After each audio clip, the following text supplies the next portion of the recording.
The brilliance of Barcelona's quadruple under Pep Guardiola in 2009 cannot be underestimated.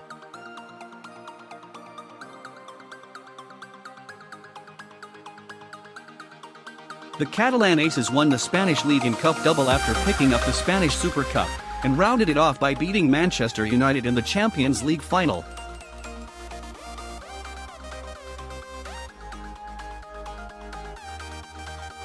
But Guardiola, always willing to talk down notions of his own genius, would admit that Barca had a slice of luck along the way.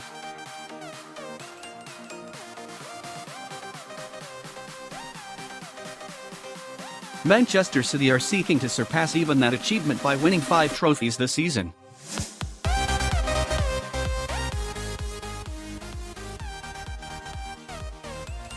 If they are to do so, they need Lady Luck to smile on them a little more than she has done so far in this campaign, in terms of injuries.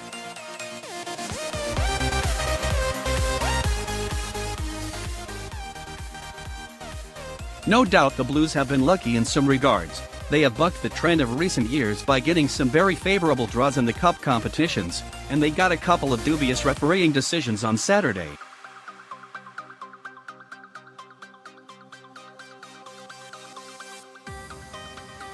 But that skin-of-the-teeth win at championship side Swansea proved what City fans have thought all along: this squad is not as big, nor as strong in depth, as a cursory glance might suggest.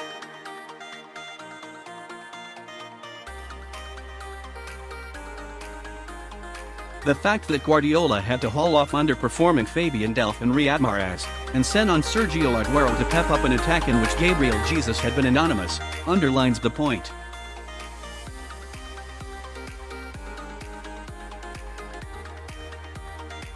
Barcelona played 59 games when they won those 4 trophies.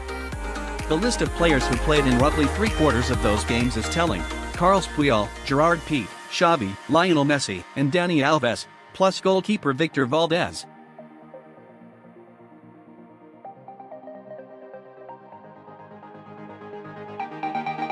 In other words, the very heart of the team. They also had Andres Iniesta, Yaya Toure, Sergio Busquets, Zlatan Ibrahimovic, Pedro and Seydou Keita playing in it last half.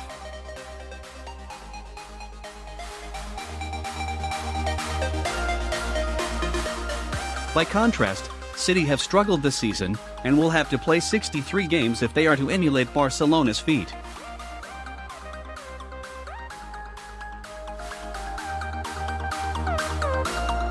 They have managed to field some key players for around 3/4 of the games: Ederson, Fernandinho, Aymeric Laporte, Bernardo Silva, David Silva, Raheem Sterling, and Kyle Walker.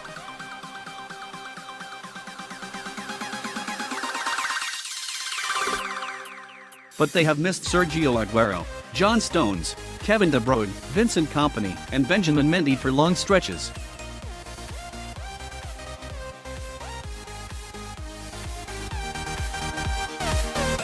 In some areas of the team, they have riches galore. They have rode the long-term absence of De Bruyne because Bernardo has been exceptional in his place.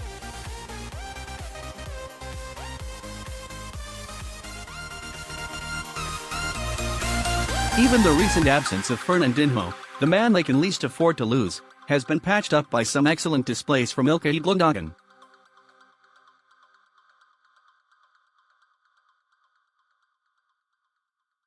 But after this international break, City will head into a hectic last phase of the season with 13 games in the space of 6 weeks, potentially followed by an FA Cup final and a Champions League final.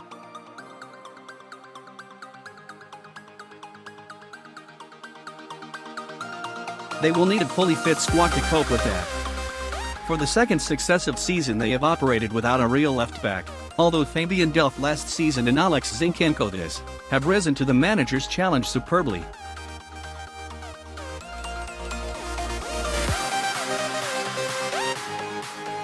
That could be a problem area in the closing stages of the season, against tough opposition in tight, tense, close matches.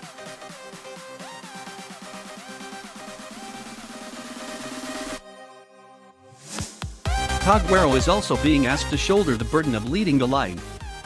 Jesus has been unfortunate in that once he got a run of games, he scored 9 in 6 starts but then picked up another injury which has interrupted his flow.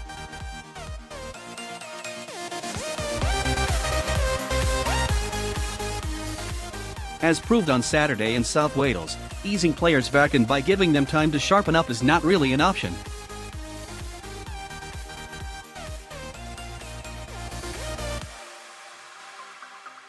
Riyad Mahrez has been equally unfortunate in that regard, unable to get the run of games which, Guardiola claims, would see him achieve the same levels as Bernardo and Sterling.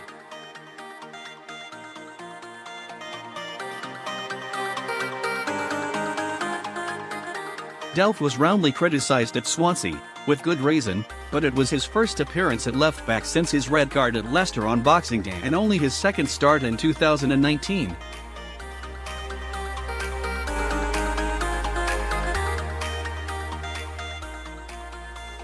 The lesson at Swansea was clear. If City are to make a serious tilt at 4 trophies, they need to keep their core of stars together, and free from injury, and that will require a Herculean effort.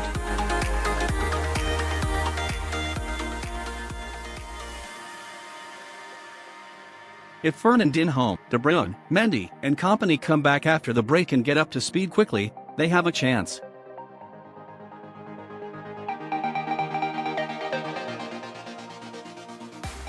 But on current form, they simply cannot rely on Mahrez, Delph, Jesus, and Nicolas Otamendi to step in and do a job against the best in Europe.